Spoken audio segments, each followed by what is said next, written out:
A New York Knicks signing is imminent, as all signs point to this, as there have been a lot of questions about the New York Knicks and who they are going to use these final roster spots on, and now it is clear what the New York Knicks will be doing in the coming days, and we're going to break it all down. What's up, guys? Welcome back to Knicks Digest. It's Chris here. We're going to jump right into things as usual. If you guys are part of that 66% that's not subscribed to Knicks Digest, make sure to subscribe. We got daily Knicks videos like this that you do not want to miss out on. But all that being said, let's jump into the video. A lot to go over, as Leon Rose and the Knicks have a tough decision to make. They have 2 roster spots left for this team. One of them is a veterans minimum deal, and that will likely be filled by one of Ben Simmons or Landry Shamet. Meanwhile, they have a rookie deal as well to fill, and that has been between a few different players, but now it's clear that it's a 2-man race, and that race is between none other than Knicks' second-round pick in 2025, Mohamed Diawara, and draft and stash prospect James Naji. These are the 2 guys who are the finalists for that spot right now, and one of the 2 will end up being a New York Knick on a full-time contract, while the other one will fight for a 2-way contract that, just to be clear, the other one who does not get the full-time roster spot, the rookie minimum deal, will almost certainly get that 2-way deal. So we're going to jump right into that and also talk about another prospect as well, and also very quickly highlight a different one right now. In regards to Anton Watson, who was on a 2-way last year and is on this Knicks Summer League team, I highly do not expect Anton Watson to get another 2-way deal. I do expect Anton Watson to play on the Westchester Knicks, their G League affiliate, but I would not expect Anton Watson to get a 2-way contract. I just wanted to mention that because there's no way that anyone wants to hear me do a full video on that, so I want to throw it in right now just to mention. But let's talk about this because it is between Diawara and Naji at this point, both of whom have very good arguments for the position. Starting off with the one who was drafted this year, Mohamed Diawara. Diawara was selected by this Knicks team. That already gives him a jolt, as well as the fact that he is younger and more versatile. He could play the 3, he could play the 4, he could play the 5. He's really anywhere belongs in the front court right now, and because of that, and also the Knicks did draft him, they didn't acquire him in a trade the way that they did with James Naji. Many will look towards Mohamed Diawara as the guy who the Knicks would probably favor in this situation. However, on the other hand, there's James Naji. The Knicks acquired James Naji from the Charlotte Hornets when they traded Dwayne Washington Jr. along with Daquan Jeffries to make that cat trade work, which they desperately needed to do. They pulled that off. They got James Naji as the return there, so because the Hornets had to give him something, Naji didn't count towards the salary cap, so they gave him James Naji for their services. Now, Naji played overseas with Barcelona and is more NBA ready. He's older, he is a true center, so we would give the Knicks rim protection. Mitchell Robinson has dealt with injuries in the past, and right now, when it comes down to it, the Knicks have a few guys on this team who could play center. They have Karl-Anthony Towns, who will likely be playing more power forward, as I expect Mitchell Robinson to start, but that's not totally guaranteed yet. There's no starting lineup as of right now. Obviously, we'll see what Mike Brown ends up doing with that. But on top of that, outside of Towns and Mitchell Robinson, we have Ariel Hukporti and Gershon Yabusele. Those are the guys on the roster who can play center. Now, if the Knicks do bring on Diawara, he can play center, but he would definitely be in over his head, at least at the beginning, considering he is very young. Naji's 21 years old and is a very, very, very, very, very good offensive rebounder. So there is going to be a chance that he does end up in this situation as well, which is important to note. But he'll also, again, one of these guys is going to be on a 2-way contract. So if it's Naji, they could play him there. And if they want to play Diawara at some point on a 2-way, but also develop him in the G League, they could do that. It just depends on a lot of these intangible situations right here.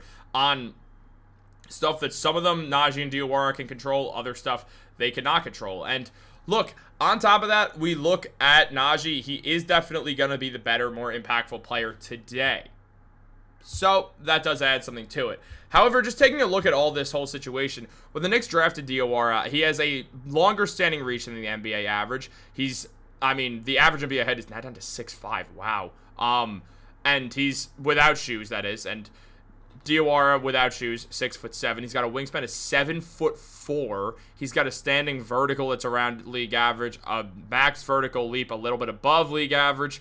And then his lane agility is around league average, a little bit slower for sure. And then the 3/4 sprint is a little bit below average as well. Mohamed Diawara has been time and time again compared to Pascal Siakam. That is kind of the best comparison for him, as he can play a multitude of roles when he's younger, and he's very raw, so it's going to take some time before we see Diawara fully in action wherever he goes. But just looking at James Naji right now, he's someone who was a very talented player overseas, didn't get a ton of minutes, and obviously production has to be viewed differently because there's a lot less possessions in the overseas league. Meanwhile, when it comes down to Diawara, he's someone who, again, you have to take the stats with a grain of salt. He didn't play a ton of minutes until last year, where he did finally get some minutes, put up around 6 points and 3 rebounds a night. Definitely showed some skill for sure. Shot 45% from 2-point range. Free throw shooting was not there at all, but very limited in everything. So these numbers all have to be taken with a grain of salt, and their overseas numbers are not really going to have much of an impact on who ends up getting signed. Now, so far into Summer League, Mohamed Diawara, who's played 3 games, then missed one with a bit of an injury, nothing serious, just a soreness. He averaged 6.3 points, 4.7 rebounds, and 1.3 assists with a steal as well. Shot 42% from the field and 12.5% from 3 in very limited attempts, and 33% from the free throw line, which is definitely worrisome, but 3 attempts, so it's nothing major. Now, on top of all that, we see James Naji, who has been in the Summer League a bit in the past, but his minutes went down from last time around. When he played in the 23-24 Summer League, he played in 6 games because the Hornets were in the California Classic as well, where he played a game, and he averaged a total of 4 points and 6 rebounds with 2 blocks per game and shot 67% from the field. Now with the Knicks, he only averaged around 10 minutes per game, going down by 7, and put up 3 points and 2 rebounds with really nothing else that's huge. He hasn't missed a shot, which is cool, so there's that, but obviously limited attempts, shooting 57% from the free throw line. It's very, very close. It is. It's very close right now where we look at everything, and on top of that, Dink Pate has really made an argument for himself to get that rookie deal, putting up 7 points, 5.5 rebounds, 3 assists, and shooting 45% from 3. Now, the field goal percentage is bad, that's why I left it out, but we're highlighting the good stuff here. And so Dink Pate has given himself a real argument to take this spot from Naji or Diawara, and the Knicks are going to have to make a tough decision where Dink Pate is now sort of in the running. He's definitely it's kind of like these two are up here and then Dink Pate all the way down here. So it's important to note, but the one who's higher, I had it like this.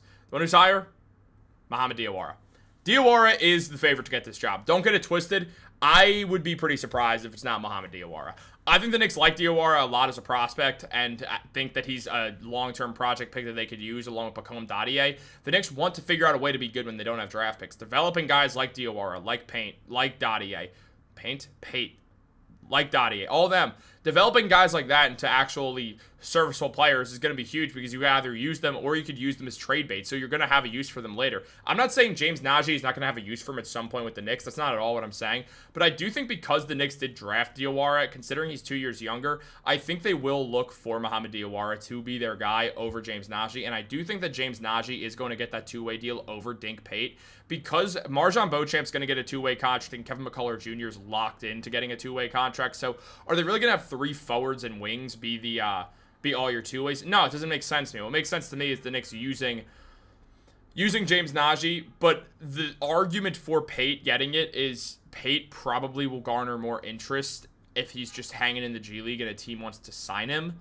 Now, if the Knicks do end up going with Pate over Naji, they can use Naji in 10-day contracts here and there if there's injuries that happen. But if there's a longer scale injury and they think they're going to need James Naji, things would get a little bit difficult. And by that, I mean they would have to cut someone off of a 2-way deal and replace them with Naji. But the Knicks are going to have all 3 of those guys in the system with their team.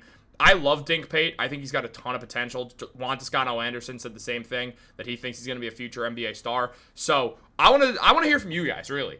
Who do you think should get that rookie contract? Also, let me know what you think is going to happen. But if you're Leon Rose, what are you doing? Who gets that rookie deal? Who gets that 2-way contract? And who's in the G League trying to fight for a contract out of Mohamed Diawara, James Naji, and oops, that won't pick up as a curse, I don't think, and Dink Pate. I mean, at least I didn't call him like Dick Plate or something, because I've now both called him Dick 3 times, which is a short for Richard. I'm not, and then on top of that, I've called him Plate and Paint. So unless I didn't call him Dick Paint, that'd be funny. All right, I should probably stop saying that on this. I'm getting a little flushed now because I cursed. I never curse on this. I curse on Happy Hour, but not on this. I blame my cool shirt, the Doobie Brothers shirt that I'm wearing. You guys don't need to hear any of this, but for the record, I do think it's going to be Diawara, Naji, and Pate in that order. Diawara NBA, Naji two-way, Pate G League. Let me know your guys' 3. Have a great day. Like, subscribe, turn on post notifications. Consider becoming a channel member if you want to hear me curse more. I'm kidding. Don't. I'm not going to. Have a great day, and go Knicks.